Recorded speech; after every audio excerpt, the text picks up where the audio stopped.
ci hanno seguito fin dagli esordi di questa rubrica oggi non sentiranno la voce di Alessandra Boi, che è sempre e rimarrà sempre comunque la nostra consulente, ma sentiranno la voce di un altro nostro consulente. Allora spendo due parole intanto per presentare questa persona che è di Macomer. Lui ha trasformato una sua passione personale in un lavoro, cioè la sua passione per gli animali. A un certo punto si è inventato un progetto che si chiama Zanna Bianca ed è un progetto che riguarda appunto la sensibilizzazione e l'inserimento degli animali per esempio nel contesto familiare, quindi per una convivenza più tranquilla, più equilibrata tra animali, quindi cani e persone, ok? Ora questo progetto viaggia in tutte le scuole di ogni ordine e grado della Sardegna ed è un progetto che già si avvia a solcare i mari, quindi ad andare anche nella penisola. Comunque di tutto questo parliamo con l'autore stesso di questo progetto, lui è Sergio Contini ed è al telefono con noi. Pronto?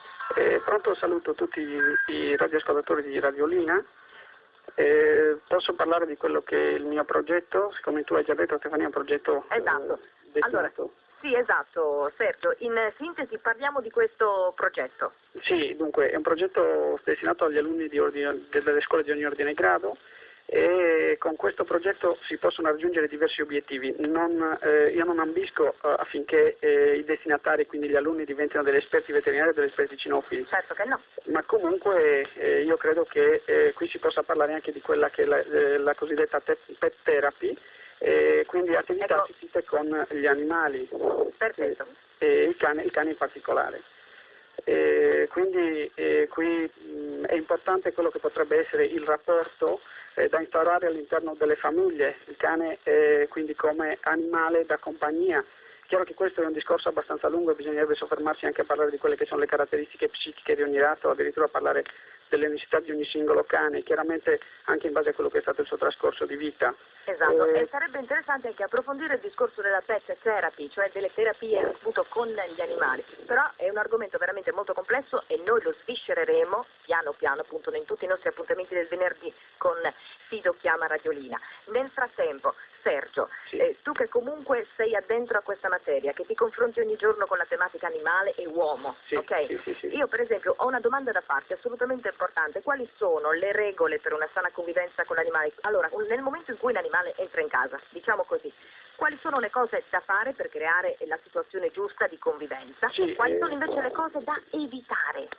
Sì, assolutamente, ripeto, è chiaro che questo è un discorso abbastanza lungo, comunque ci sono sicuramente delle cose che si devono fare con qualunque cane poi si decida di condividere la vita, cioè bisogna ricordarci che il cane non è sicuramente un bambino e quindi è mentalmente diverso da noi esseri umani, poi bisogna avere la giusta autorevolezza, il giusto autoritarismo, la giusta sensibilità e di sicuro anche la giusta empatia. Quindi cercare di riuscire a mettersi nei suoi panni in certe situazioni e per certe richieste che vengono fatte da parte sua. Poi di sicuro tutta la famiglia deve essere sempre coerente in quelle che sono le cose che il cane deve e non deve fare, dare sempre i giusti e adeguati toni di voce. E che significa che se uno non permette una determinata cosa, non è che poi arriva l'altro e lo permette. Chiaro, sì, questo è fondamentale, coerenza. E per tutte le cose che lui fa, sia in positivo che in negativo, chiaramente. Certo. Quindi dedicargli il giusto tempo. Dargli sempre tanto affetto, quindi io dico sempre aprirsi a lui, poi è chiaro che così facendo tutti possono stare sicuri e certi che il cane sarà sempre il più fidato e fedele amico. Esatto, nello specifico brevemente, se un cane entra in una famiglia e ci sono già attenzioni verso per esempio un bambino piccolo, sì. e si sa che il cane può risentire di queste cose, come si fa? Beh, assolutamente questo è un problema da non trascurare, bisogna innanzitutto fare in modo che il cane si avvicini al nuovo arrivato con gradualità, quindi farglielo vedere piano piano e fargli capire che comunque lui è un membro della famiglia per poi instaurare il giusto rapporto anche col nuovo arrivato. Perfetto. Allora, Sergio Contini, noi un po' entreremo nel vivo di questo tuo progetto, che lo ricordo si chiama Zanna Bianca, sì. Ed anche noi vogliamo conoscere nei dettagli quelle che sono poi tutte le cose che si devono assolutamente sapere. Sì. Per il momento, grazie davvero. Grazie e naturalmente in bocca al lupo per il tuo lavoro, anche quello che verrà oltre la Sardegna. Grazie a voi e saluto tutti i radioascoltatori. Ciao. Ciao.